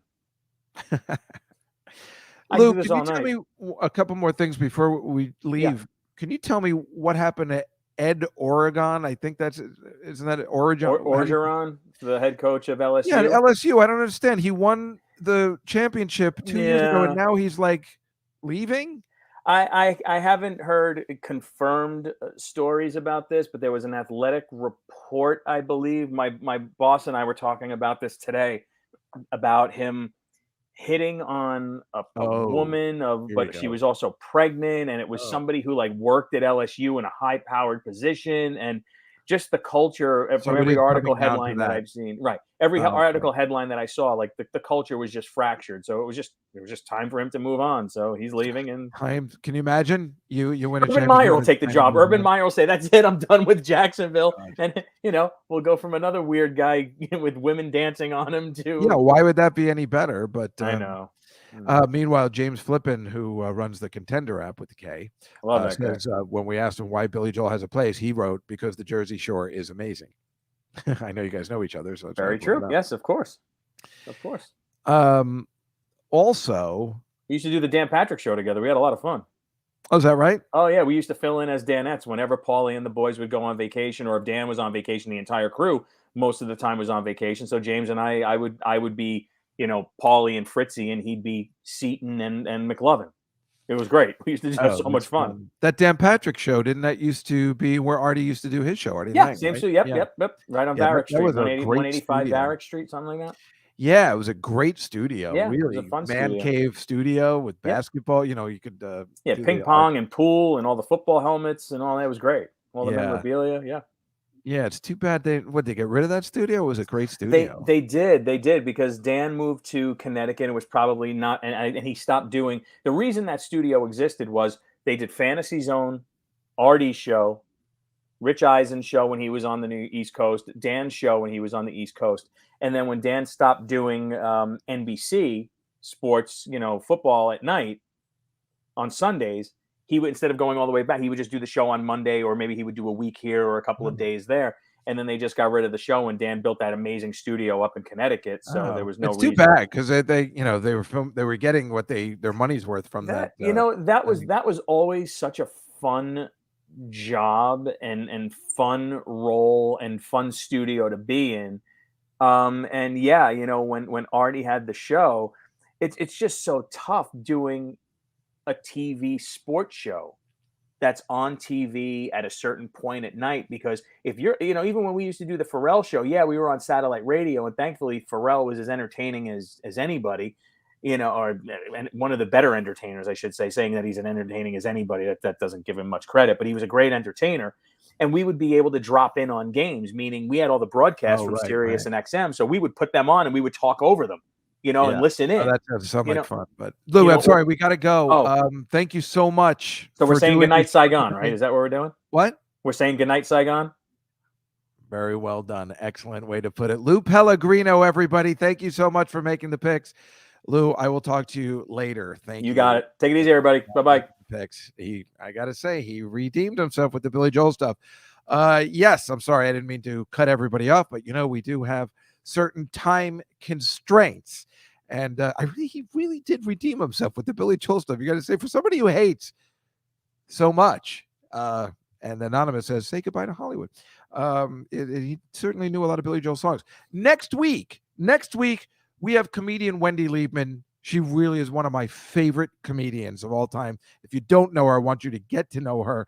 It's like she has tweets that say, I only sing in the shower if there's a piano. Hilarious. I have pumpkin flavored anxiety. I mean, these are the kind of jokes she puts out. I really, if you don't know her, look her up. She's terrific. And then Wayne Fetterman, who is amazing. He wrote a book called The History of Stand-Up Comedy, and he has a podcast called The History of Stand-Up. He's really great. He was on the Tonight Show many times, and he is a terrific guest, and he will be a lot of fun. We'll make picks with him. So that is what's coming up. We have Tom Papa the week after, and Amy Yazbek from Wings. And the following week, and Problem Child. And she's still terrific and great, and she'll be talking about her charity event that's coming up. So anyway, that's our show for this week. I hope everybody has a great football weekend. See you next week, everybody.